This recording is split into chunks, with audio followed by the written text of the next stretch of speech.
I Am That. Talks with Sri Nisargadatta Maharaj. Chapter 97. The mind and the world are not separate. The mind, obsessed by the idea of causality, invents creation and then wonders, who is the creator? The mind itself is the creator. Even this is not quite true, for the created and its creator are one. The mind and the world are not separate. Do understand that what you think to be the world is your own mind. Questioner. I see here pictures of several saints, and I'm told that they are your spiritual ancestors. Who are they, and how did it all begin? Maharaj. We are called collectively the Nine Masters. The legend says that our first teacher was Rishi Dattatreya, the great incarnation of the trinity of Brahma, Vishnu, and Shiva. Even the Nine Masters, Navanath, are mythological. Questioner. What is the peculiarity of their teaching?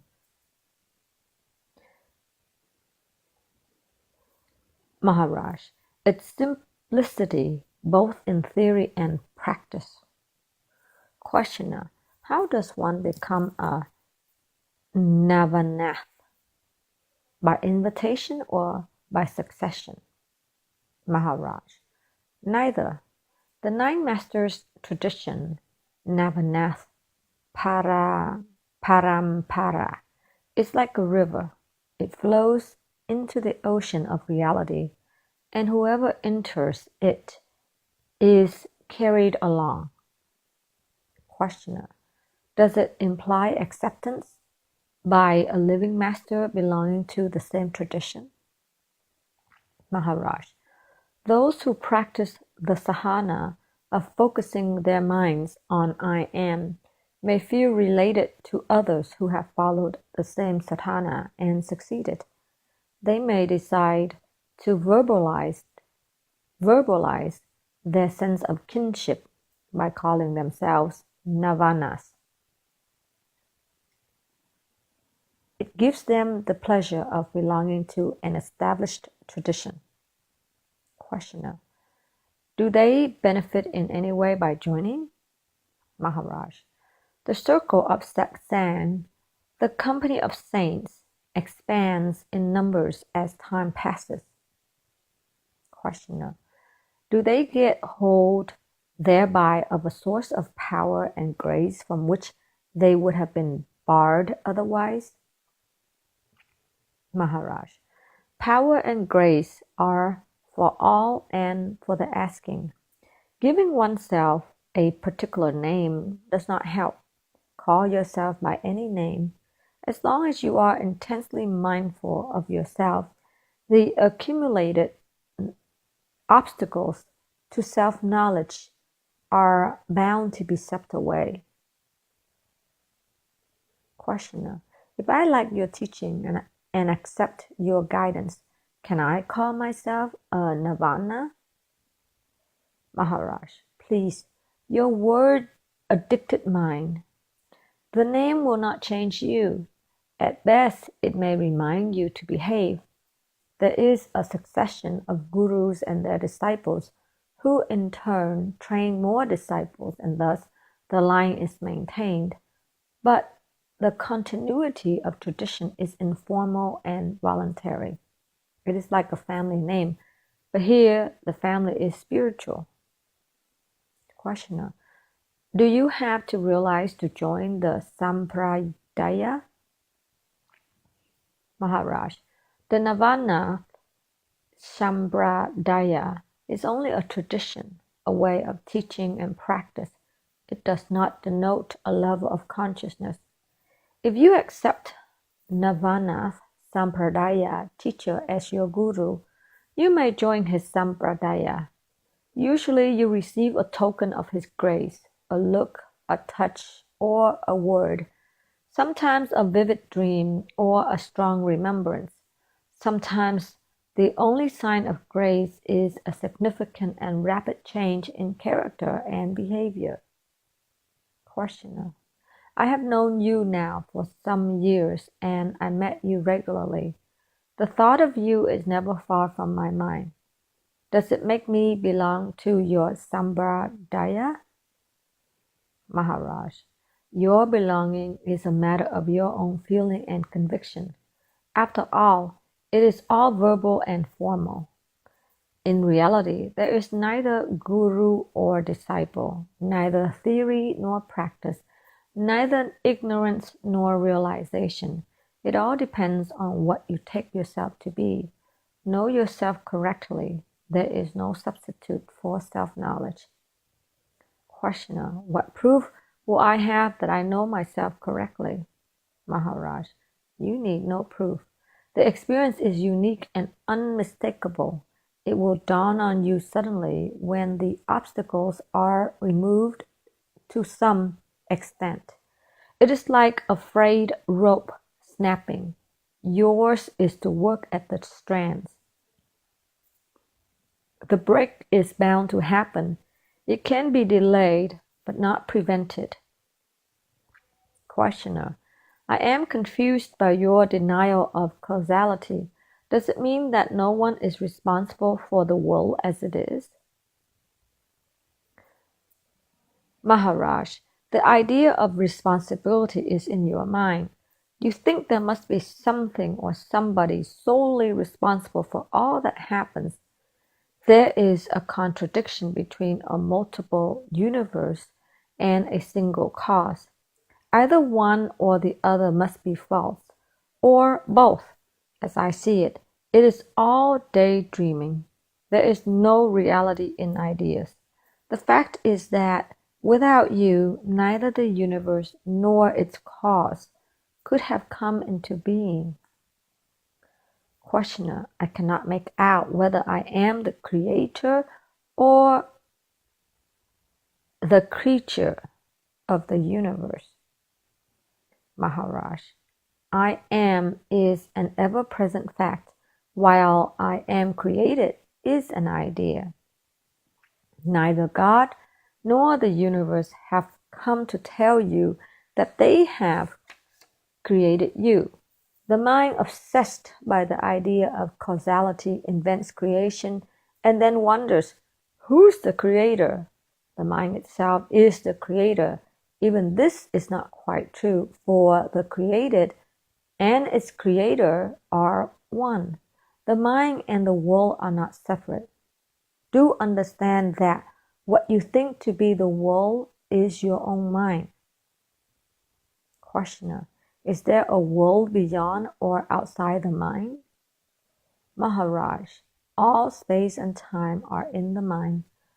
Where will you locate a supermental world? There are many levels of the mind, and each projects its own version. Yet all are in the mind and created by the mind. Questioner. What is your attitude toward sin? How do you look at a sinner? Somebody who breaks the law, inner or outer. Do you want him to change, or do you just pity him? Or are you indifferent to him because of his sins? Maharaj. I know no sin or sinner. Your distinction and evaluation do not bind me. Everybody behaves according to his nature. It cannot be helped, nor need it be regretted. Questioner. Others suffer. Maharaj. Life lives on life. In nature, the process is compulsory. In society, it should be voluntary. There can be no life without sacrifice. A sinner refuses to sacrifice and invites death. This is as it is.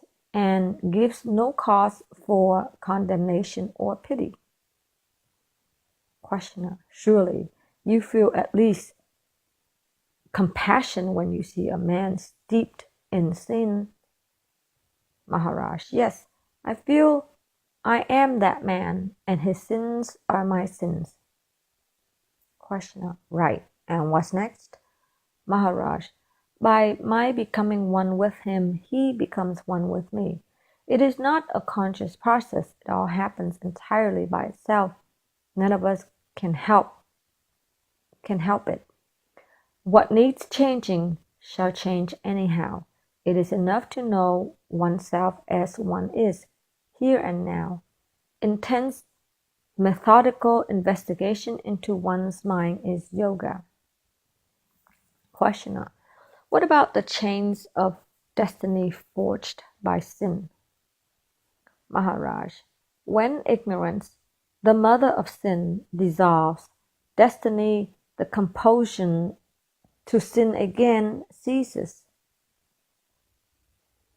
Questioner: there are retributions to make. Maharaj: with ignorance coming to an end, all comes to an end.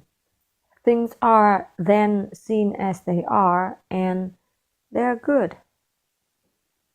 Questioner: if a sinner, a breaker of the law, comes before you and asks for your grace, what will be your response? Maharaj: he will get what he asks for. Questioner: in spite of being a very bad man? Maharaj: I know no bad people. I only know myself. I see no saints or sinners, only living beings. I do not hand out grace. There is nothing I can give or deny which you do not already have in equal measure. Just be aware of your riches and make full use of them. As long as you imagine that you need my grace, you will be at my door begging for it. My begging for grace from you would make as little sense. We are not separate. The real is common. Questioner: a mother comes to you with a tale of woe. Her only son has taken drugs and sex and is going from bad to worse. She is asking for your grace. What shall be your response? Maharaj: probably I shall hear myself telling her that all will be well. Questioner: that's all? Maharaj: that's all. What more do you expect? Questioner: but will the son of the woman change? Maharaj: he may or he may not. Questioner: the people who collect around you and who know you for many years maintain that when you say it will be all right, it invariably happens as you say. Maharaj: you may as well say that it is the mother's heart that saved the child. For everything there are innumerable causes. Questioner: I am told that the man who wants nothing for himself is all powerful. The entire universe is at his disposal. Maharaj: if you believe so, act on it. Abandon every personal desire and use the power thus saved for changing the world. Questioner: all the Buddhas and Rishis have not succeeded in changing the world. Maharaj: the world does not yield to change. By its very nature, it is painful and transient. See it as it is, and divest yourself of all desire and fear. When the world does not hold and bind you, it becomes an abode of joy and beauty. You can be happy in the world only when you are free of it. Questioner: what is right and what is wrong?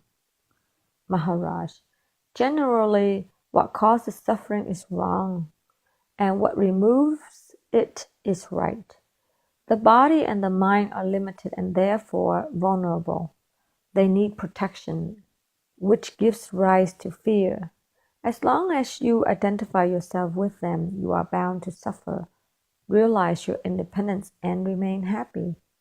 I tell you, this is the secret of happiness.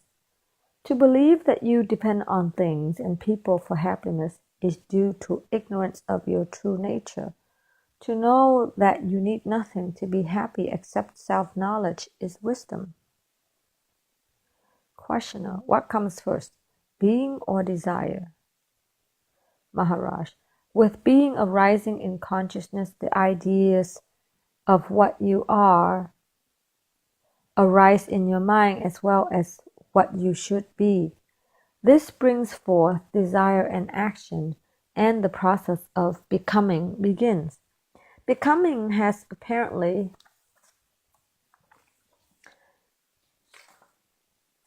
no beginning and no end, for it restarts every moment. With the cessation of imagination and desire, becoming ceases, and being this or that merges into pure being, which is not describable, only experienceable. The world appears to you to be so overwhelmingly real because you think of it all the time. Cease thinking of it, and it will dissolve into thin mist. You need not forget, when desire and fear end, bondage also ends. It is the emotional involvement, the pattern of likes and dislikes, which we call character and temperament, that creates bondage. Questioner, without desire and fear, what motive is there for action? Maharaj, none, unless you consider love of life, of righteousness, of beauty motive enough. Do not be afraid of freedom from desire and fear. It enables you to live a life so different from all you know, so much more intense and interesting that, truly, by losing all you gain all.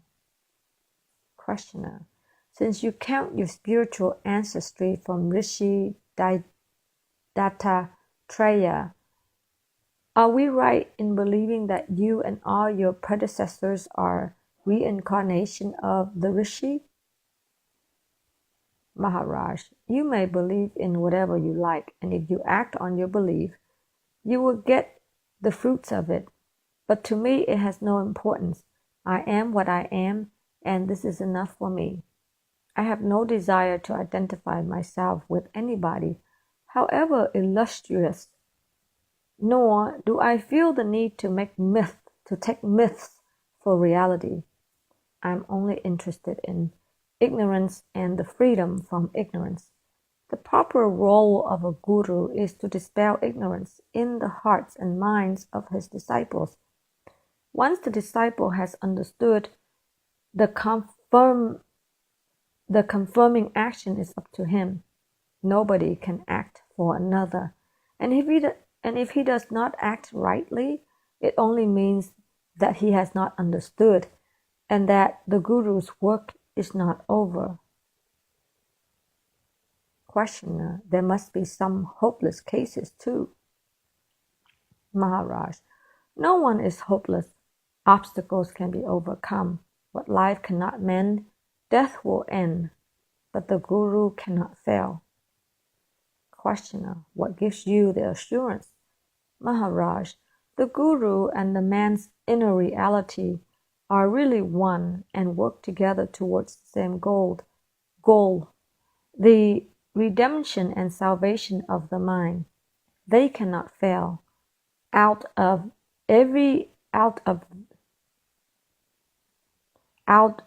the very boulders that obstruct them, they build their bridges. Consciousness is not the whole of being.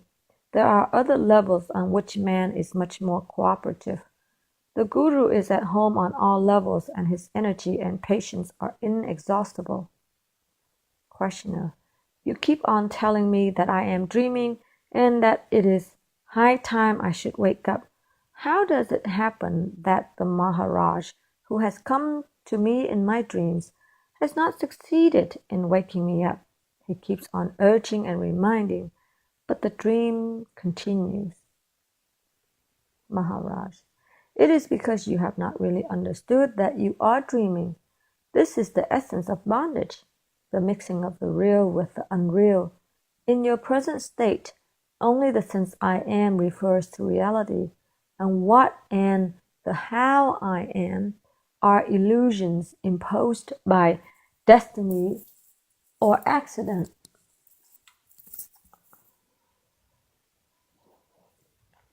Questioner: when did the dream begin? Maharaj: it appears to be beginningless, but in fact it is only now. From moment to moment you are renewing it. Once you have seen that you are dreaming, you shall wake up. But you do not see because you want the dream to continue. A day will come when you will long for the ending of the dream with all your heart and mind, and will be willing to pay any price. The price will be dispassion and detachment, the loss of interest in the dream itself.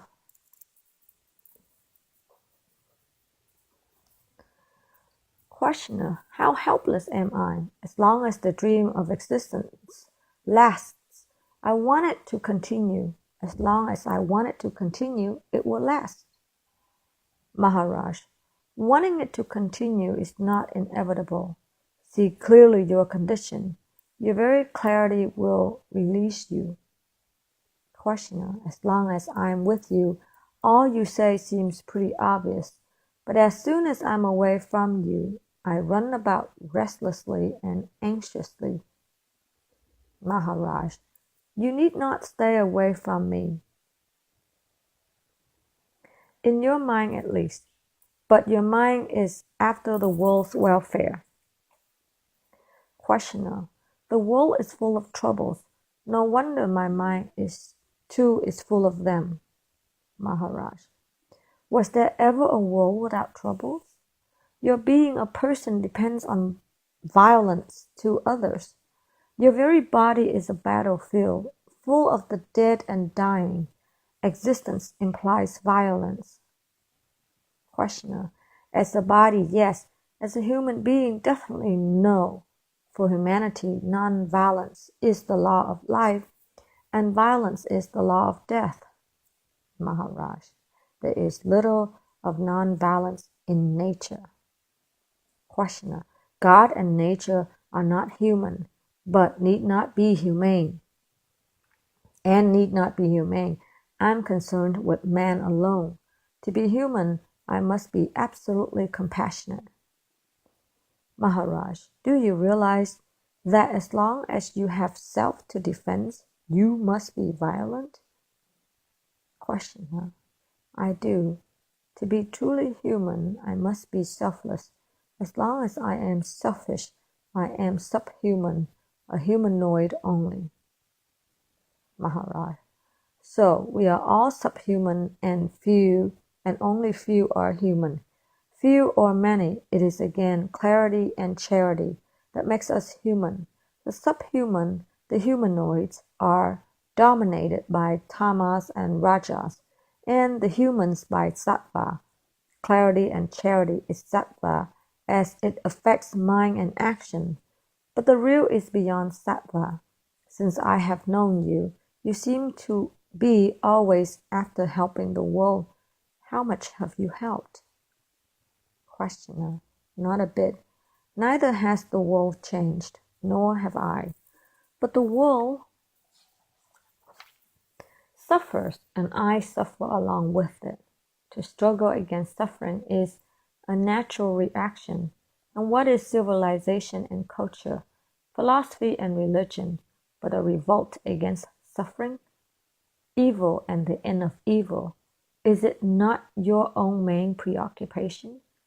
You may call it ignorance. It comes to the same. Maharaj: well, words do not matter, nor does it matter in what shape you are just now. Names and shapes change incessantly. Know yourself to be the changeless witness of the changeful mind. That is enough.